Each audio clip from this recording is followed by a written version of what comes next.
Hi, we're here with Ed Davis. Thanks for agreeing to appear on the podcast. Thank you for having me.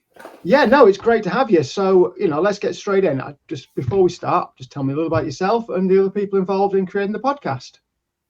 So I'm Ed Davis. I said create a creating the series. podcast. Sorry, can I What's do that again? Sorry, can I do that again? I just said the other people All right. involved in creating the podcast. Oh, okay. Sorry about that. No worries. Okay, hi, we're here with Ed Davis. He's going to tell us all about his book.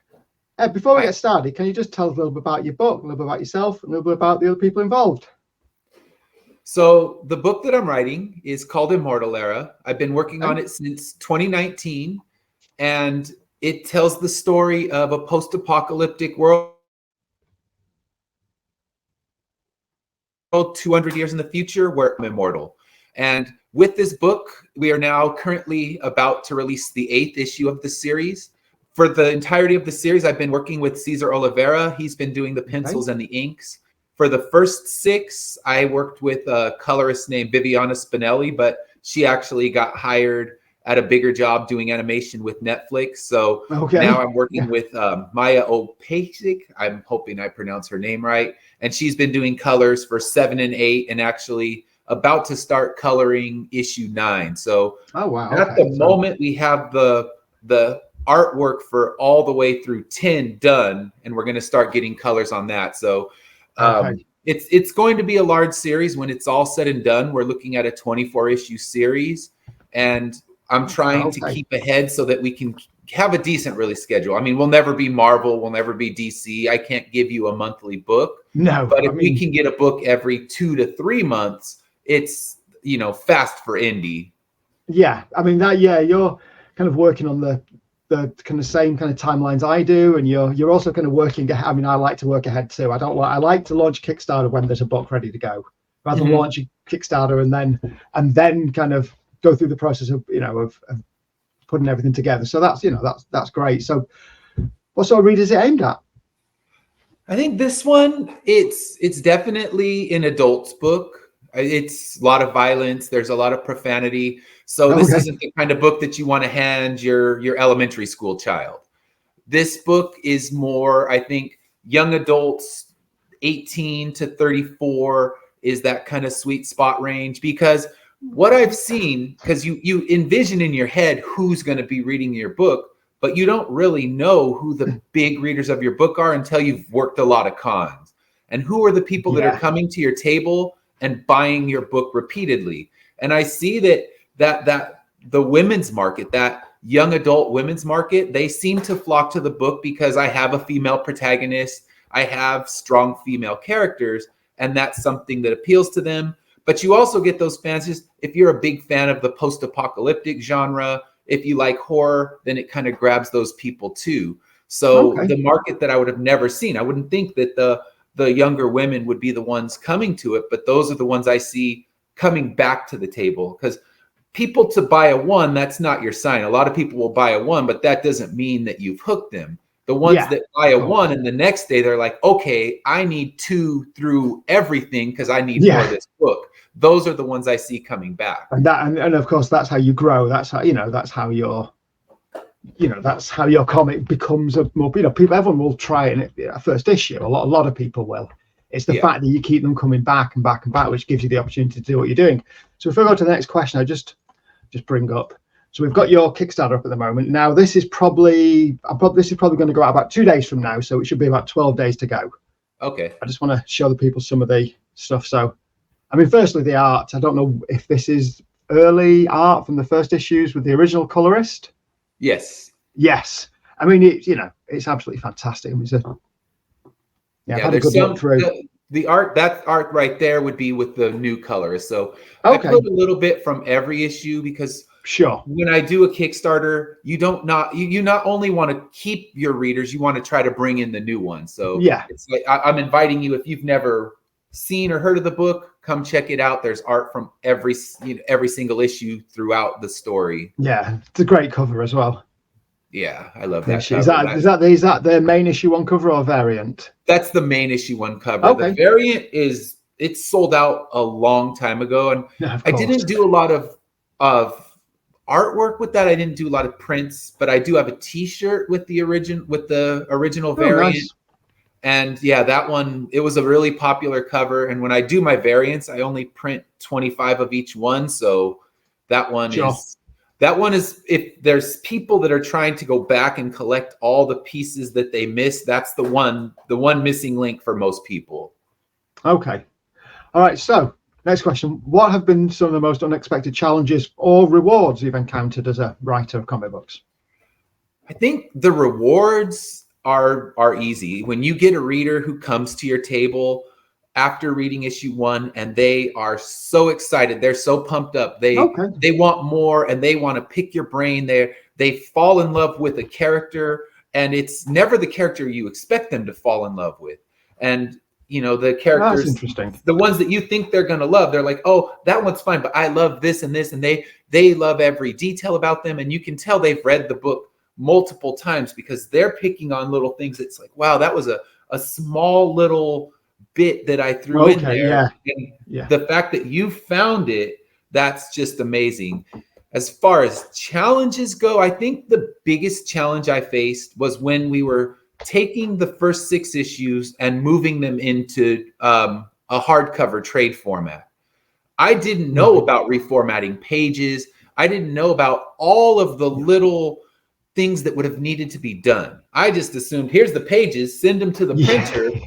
It overcomes this beautiful hardcover book. No, it was, you need to add margins or you're going to eat up a huge chunk of your artwork, of your dialogue. So that was the biggest challenge, where you think you know what you're doing, and then all of a sudden, here comes something brand new that you've never faced that throws you back, and you have to figure a way to get through it so you have a proper book to actually give people. And by the time I'm having all these problems, I've already sold 50 of them on my Kickstarter, and I don't know how the heck I'm going to get them into people's hands. No, I just went through a similar process of taking my sequential, my series and putting it into a trade paperback. And there are so many new things you have to learn about how you build a book. Okay, so the unusual question: if your main protagonist was to have a dinner party with 4 people, dead or alive, who would they be?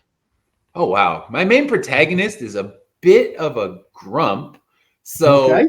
I'm trying to think who she would like, because in the story, we see that my main protagonist is really, really loves old pop culture, because she lives in a world where there is no new art. There's no beauty in this world. So one of the people that she lives with, a character, Dr. Mann, who's just a decapitated head, who is now kind of serving as the historian and the archiving this world. He archives all these old movies and all this art, and she loves all of these things, even though she's not supposed to be watching them. He's just storing them, kind of like, I'm going to put them in a museum. So I think for her, if she could have dinner, she loves all of these old movies from the 80s, from the 90s. So I think she would want to have dinner with Quentin Tarantino, because in it, when we see issue 1, she makes little references that would connect to Pulp Fiction. I think she would want to have dinner with George Lucas. There's an entire huge scene where I wrote a bunch of Star Wars references, but eventually cut them out. And she became obsessed with watching Star Wars. And I'm trying to think of who else she would want to have.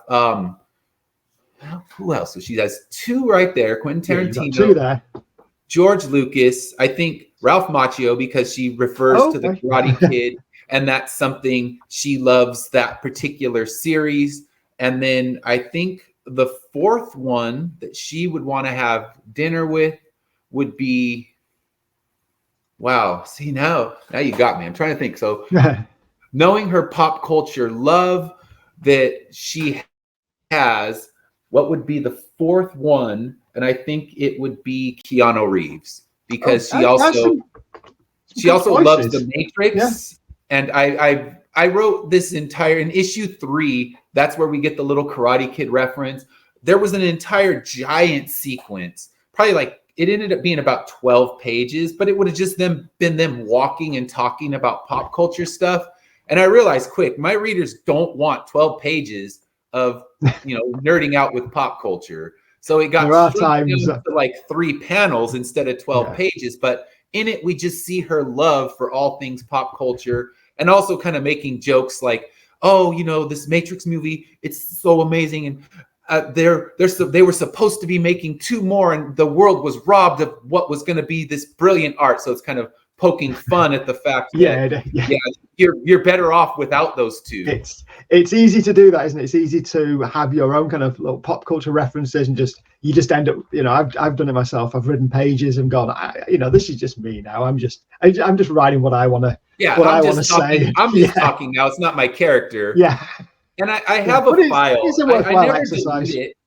I just put a file. It's like I put a file of just unused work, and there's probably 100 pages of just, all right, I wrote it. It's not going to ever get used, but here, I'll throw it in that so I can go back and look. And it's like, all right, I'm talking to myself right here. Yeah. Well, this actually, the next question kind of relates to this, because it is, can you tell me about a real life experience that's found its way into your storytelling? I'm sorry, what was that again? Okay, the next question is, which might relate to that. It's, can you tell me about a real life experience that's found its way into your storytelling? For this story, it doesn't have to be for this story. It can be, For this story, there haven't been a lot, but I'm actually creating a series based on a whole medical issue that I went through last year. Okay. Last year, I woke up one day and had a couple little eye floaters, and they say it comes with age, so I disregarded it. And then the next day, it turned into just more floaters than you've ever seen. It was 40% of my visual field was taken over by that.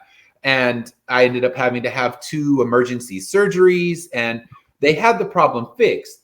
But as I was in the doctor's office, you're sitting for 12 hours in emergency room, seeing some stuff that you can never unsee. And I told I told the nurse, she's like, can I get you anything? I'm like, if you can go to your printer and get me a pad of just some printer paper and a pen, I want to do writing. So I ended up writing an entire outline of a story that's going to be based on that real life experience of the floaters and all the insanity that I saw in multiple emergency rooms. And I'm going to turn it into a kind of a wild horror story. And I told my wife, I want to do for floaters what Jaws did for sharks.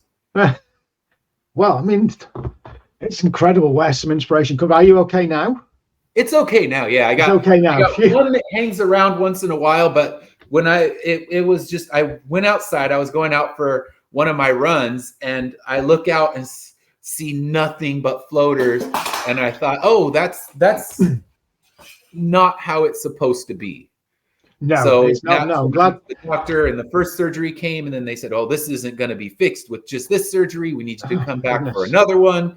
And all the while, you're going to be in a waiting room if you go to a doctor's office. Whatever it may be you're going for, you're going to sit and you're going to wait. So you can play Waiting Room by Fugazi and write some new stuff. So that's a good choice of music. That's a very good choice of song. Okay, well, I mean, again, the previous question seems to be related to the next question, because it is, what is something we might not know about you? And you've already given us one. That is definitely something. I didn't talk about it a lot. I'm not one of those people who, I mean, you can use that. I like that on Facebook. I dealt with it.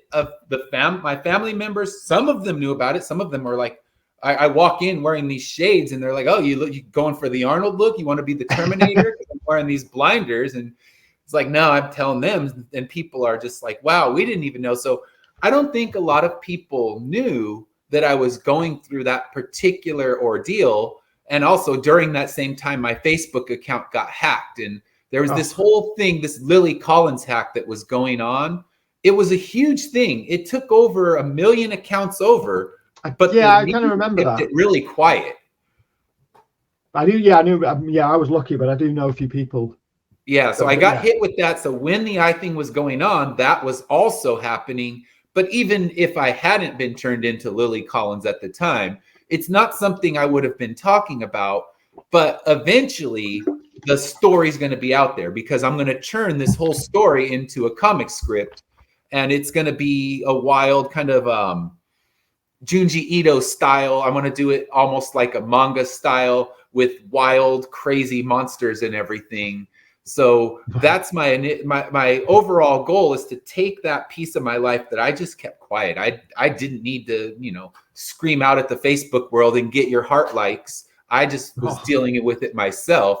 And, that will be something that people didn't know about me, but I want to turn it that entire negative chapter of my life into something positive that people can enjoy. It's weird how we can turn kind of our suffering into something. It sounds like you're turning your suffering into art, and that's incredible. I think that, I look forward to seeing that. Okay, so if you could write for any series, what would it be?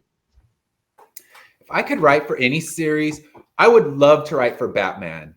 Batman was kind of my first love in comics. Spider-Man and Batman, as a kid, that's what I read. That's what I loved. I remember as a child, the first graphic novel I ever got was a collection of old Spider-Man books. I found it at a swap meet.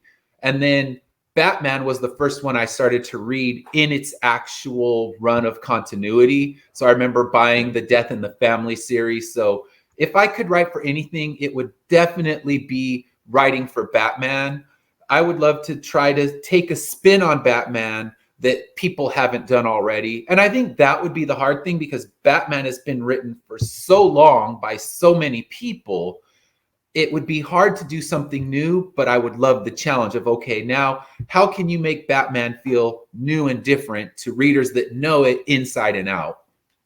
Okay. No, it's a great answer. I mean, it's, along with Fugazi, that's an answer I would agree with again. I think for me, Batman would be the one, and Batman was, for me, kind of the first. Perhaps, well, Judge Dredd and then Batman, but Batman was probably my first true comic book love. Okay, yeah. So without getting into spoilers, can you tell us about a scene or even just a moment in your book that you're particularly proud of?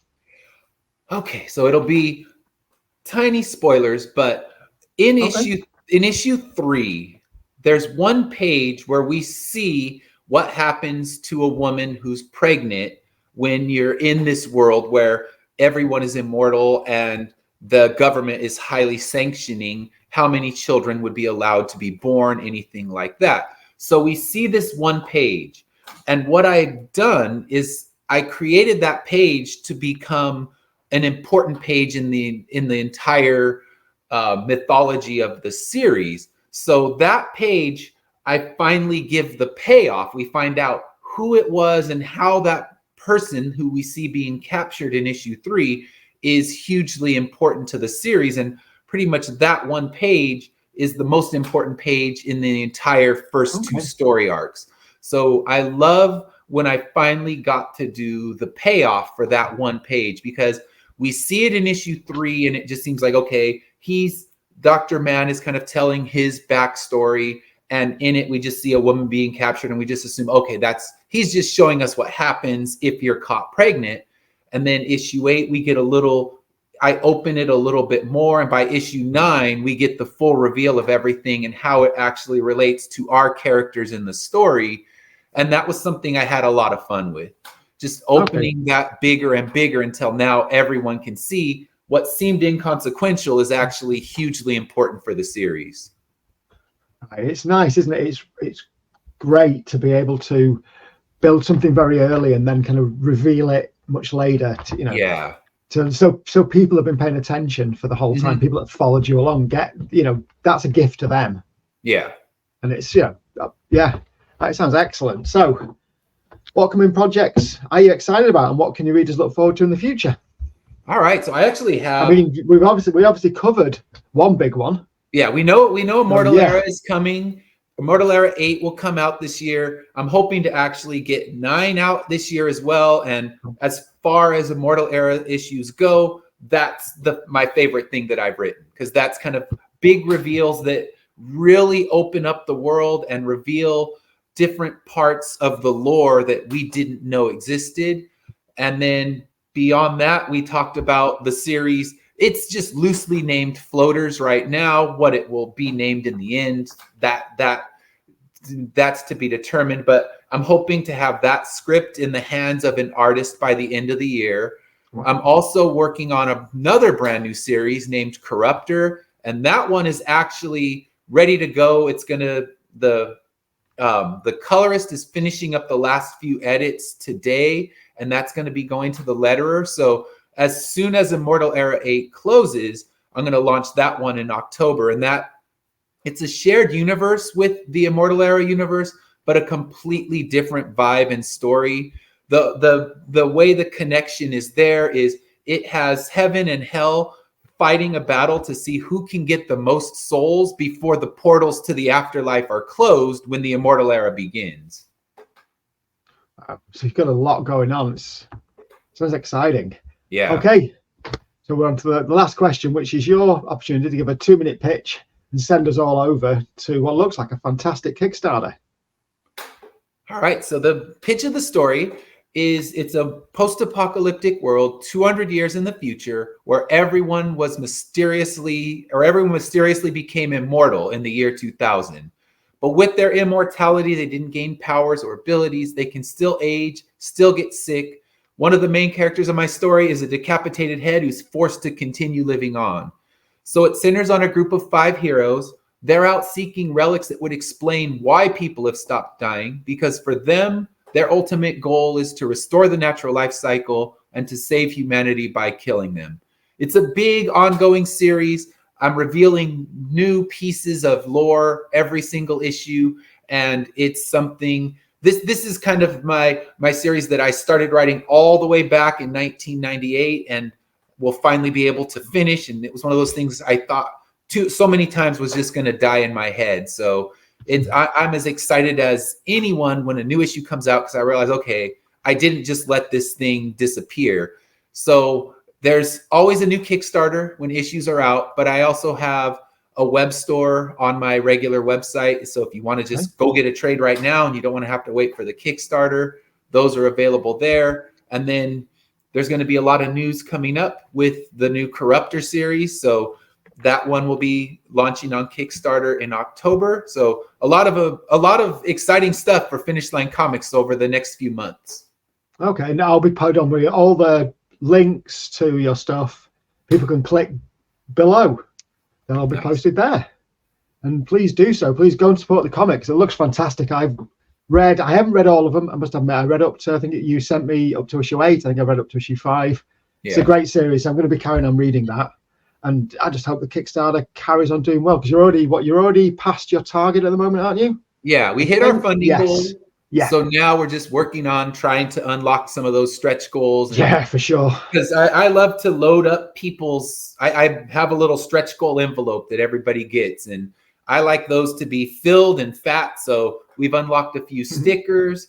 I've already had keychains made, so I just am confident that we're going to make it there. So they'll have stickers, magnets, keychains, and hopefully a new character pin, because we've been doing a series of character pins, and so far we've unlocked 5. We're trying to unlock the 6th one.